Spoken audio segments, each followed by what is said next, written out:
Assalamualaikum warahmatullahi wabarakatuh. Saya Amalia Kusmawati dan pada kesempatan kali ini saya akan mempresentasikan jawaban UTS APSI,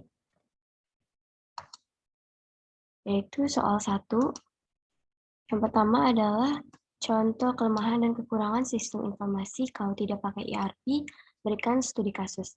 Dalam bisnis terdapat istilah ERP, di mana ini merujuk pada proses yang digunakan perusahaan untuk mengintegrasikan dan mengatur hal-hal yang penting dalam bisnis.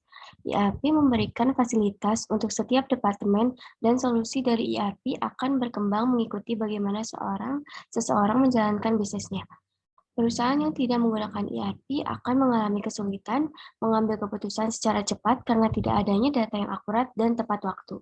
Tanpa sistem Enterprise Resource Planning ini, data biasanya tertutup oleh departemen dan mungkin sulit diakses di seluruh perusahaan. Selain itu, tanpa adanya ERP, setiap divisi atau departemen akan memiliki sistemnya masing-masing untuk mengerjakan satu pekerjaan spesifik dan tidak dapat diakses lewat satu aplikasi dengan satu interface. Berikut contoh bagaimana menentukan keputusan saat suatu calon pelanggan menelpon customer service untuk melakukan pemesanan atau tidak menggunakan ERP.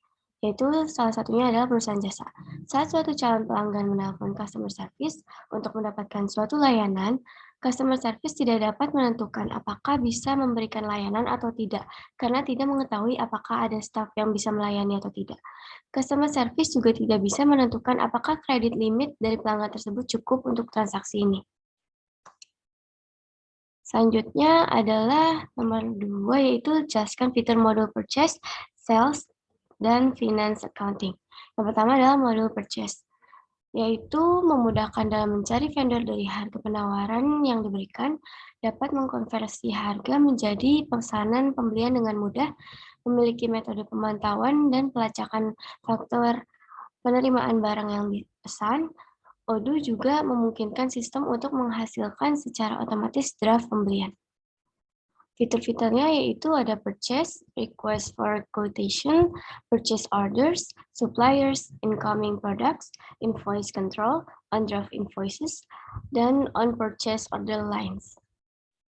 Yang kedua adalah modul sales, yaitu dimanfaatkan untuk mengelola dan mengklasifikasikan pesanan penjualan pada sistem struktural.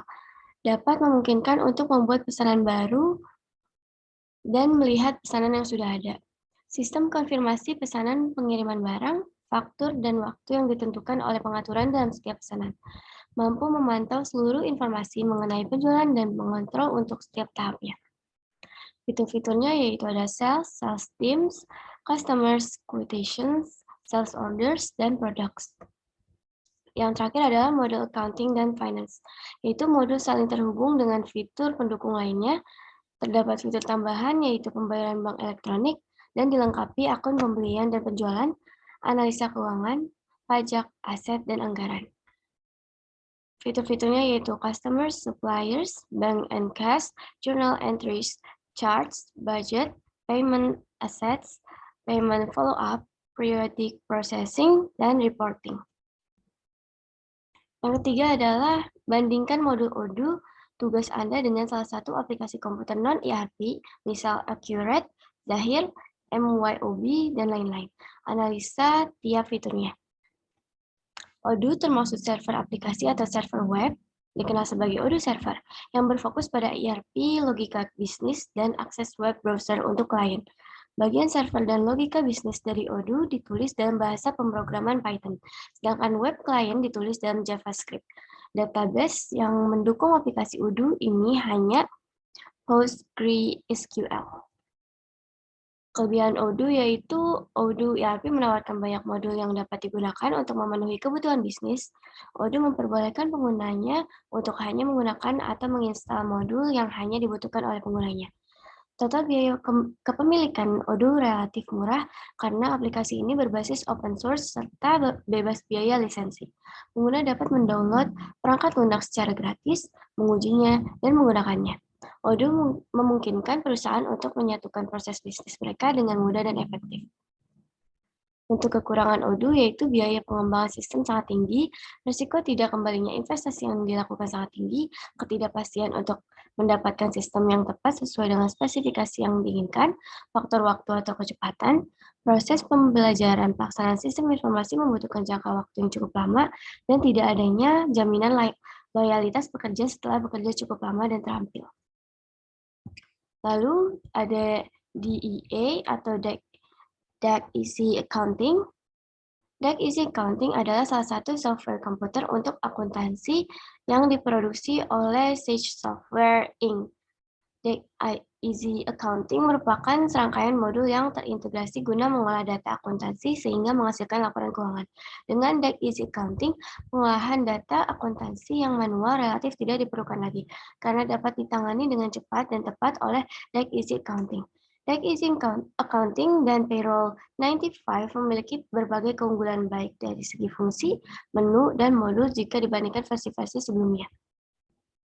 Untuk kelebihannya, membutuhkan spesifikasi komputer yang sangat minim, bahkan bisa berjalan dalam komputer Pentium 1. Respon yang cepat, real time, yaitu ketika PLN mati, data yang sudah diinput akan tersimpan dalam database.